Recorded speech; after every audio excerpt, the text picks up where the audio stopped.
खुलुमबाय Bodoland एंखं television studio आं हायनार्सि गयारि दिनैनि गाहाय रादाबफोराव दङ। महाराष्ट्रनि औरंगाबादाव पुलिसआ गोबां थुंग्रि तलवारजों लोगोसे सानै हमदों। जाय समाव बुहुमनाङै पेट्रल डिजेलनि बेसेना अख्रां नांगादों बे समाव पिज्लायाव लिटारसेयाव 1.90 रां ल'थार। बरपेटा सत्र थानसालियाव खावनाय सिखावखौ पुलिसआ हमबाय। पाटिला दहायाव गोख्रों लामा जाब्रबथाय सासे जोखोम। आलादा बड'लेण्डनि दाबिजों दिनै क'क्राझाराव बनसुनि सुबुं गौमा। दानिया फैदो आबुं रादाबाव।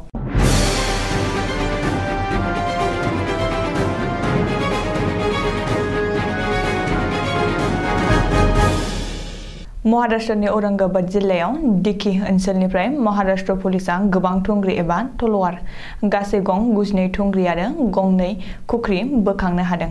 बेजों लोब्बा गोनां सानै सुबुंखौबो पुलिसआ एरेस्ट खालामदों।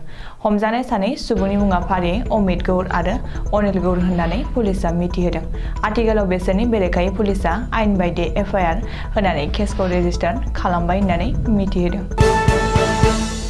आथिखालाव कर'नानि थाखाय गोबां सम लकडाउन होनांनाय आरो बेनि उनाव रासिया इउक्रेननि गेजेराव दावहा जानायाव बुहुमनाङैनो पेट्रल डिजेलनि बेसेना अख्रां नांगाहैदों। नाथाय थांनाय 28 मार्च 2022 नि सानखोनाय बादिब्ला भेनेजुला हादराव लिटारसे पेट्रलनि बेसेना 1.90 रां ल'थार। गुबुन फारसेथिं नाथाय हंकंआवनो बयनिख्रुइबो बांसिन बेसेनखौ नुनो मोन्दों। हंकंआव लिटारसे पेट्रलनि बेसेना 218.85 रां रेकर्ड खालामदों। गुबुन गुबुन हादराव गुबुन गुबुन बेसेननि बिबांखौ नुनो मोन्दों। डिजिटेलनि गुगोलाव दिन्थिनाय बादिब्ला भारतआव लिटारसे पेट्रलनि बेसेना 106.86, श्रीलंकायाव 75.53, बांलादेशआव 79.53, चाइनायाव 110.80, नेपालाव 92.80, भुटानाव 70, पाकिस्तानाव 62.53, रासियाव 40.9, जापानाव 104.42, थाइलेण्डआव 107.69, मालयेशियायाव 32.96, इरानाव 3.89, कुवेतआव 22.22, इउएसआव 64.38, साउदी आरबाव 42.21, आफगानिस्तानाव 67, इउनाइटेड किंडमआव 162.57, जार्मानियाव 167.88, आमेरिकायाव 93.6, फ्रान्सआव 165.86, इटालियाव 152.78, खोला आफ्रिकायाव 110.14, अस्ट्रेलियाव 117.73, निउजिलेण्डआव 148.75, खोला करियाव 127.84 आरो केनियायाव 88.92 रां। नाथाय शिलंआव मिथिनाय बादिब्ला आथिखालाव केनियायाव पेट्रल डिजेलआ स्कटआव गैलिया आरो आंखाल नुजानो हासिगौ। बेनि अनगायैबो इउर'पियान राफोदफोराव पेट्रल डिजेलनि आंखाला जाबायानो होननानै मिथिहोदों। भगबानानो भगबाननि न'आव सिखाव खावदों। बावैसो सिगाङाव बरपेटा सत्र थानसालियाव सिखाव खावनाय सिखावफोरनि गाहाय दैदेनगिरियानो भगबानसो। भगबान मुजुमदार पुलिसनि संगालियाव संदाननानै भगबान मुजुमदारखौ समबारनि हराव हमनो हादों। बेनि बिथिङाव बरपेटा सत्रजों लोब्बा गोनां रायजो राजाफ्रा सिखावखौ गोख्रै हमनांगौनि दाबिजों बुधबारखालि धर्ना हाबाफारिबो लादोंमोन। नाथाय बेनि सिगाङावनो पुलिसआ भगबान मुजुमदारखौ एरेस्ट खालामदों।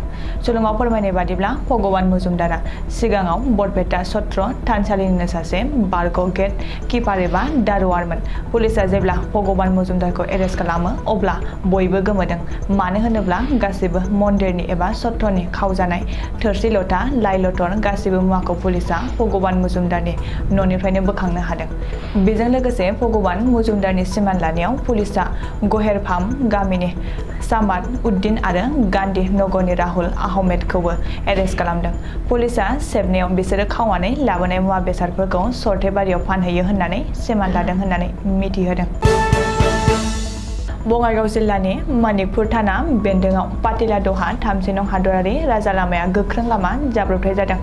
मणिपुर जिल्लानि सुलुङाव फोरमायनाय बादिब्ला AS16AC0455 नम्बरनि गंसे ट्रेंकार गारिया उनथिंनिफ्राय सासे साइकेल सालायग्राखौ सौख्रांहैनायाव साइकेल सालायग्रा सुबुङा गोब्राबै जोखोम जादों।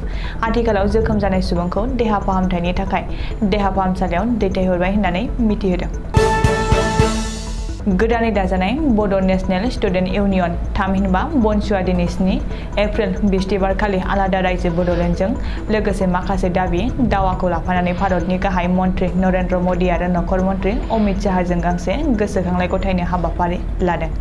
बे गोसोखांलाय गथायनाय हाबाफारिखौ क'क्राझारनि केडिएस फोथाराव मोनसे सुबुं गौमानि गेजेरजों क'क्राझार जिल्लानि जिल्ला बेंगिरिनि जोहै भारतनि गाहाय मन्त्रि नरेन्द्र मोदीनो गथायनाय जागोन होननानै बनसुनि लेङाइ आफादगिरि अशोक कुमार ब्रह्मआ खौरांगिरिनि सिगाङाव फोरमायदों।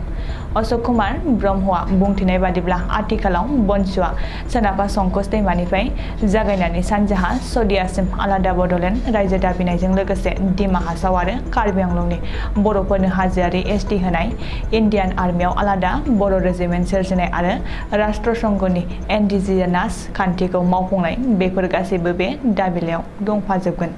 बे सुबुं गौमा हाबाफारिखौ मावफुंहोनो थाखाय बनसुआ बयबो रायजो राजाया जाहाथे बाहागो लाफैयो बेखौ हांख्रायदों। मख'नो गोनांदि थांनाय 2020 मायथाइनि 22 जानुवारियावसो दुलाराय बर' फरायसा आफादनि दैदेननायाव एनडिएफबिनि मोनब्रै हानजाया लोगो नांनानै बिटिआर गोजोन गोरोबथा खालामदोंमोन। नाथाय बे गोरोबथाखौ बर'नि गोबाङानो हामजानाय मोनाखिसै। मानो होनोब्ला बे गोरोबथाया रायजो राजानि लुबैनाय बादि जायाखै। बेखायनो आथिखालाव संकसनिफ्राय सदियासिम आलादा बड'लेण्ड रायजो दाबि खालामफिननो गोनां जादों होननानै बनसुआ बुंबावदों। दिनै फुंबिलिनि रादाबा एसेनोसै। गोजोन्थों।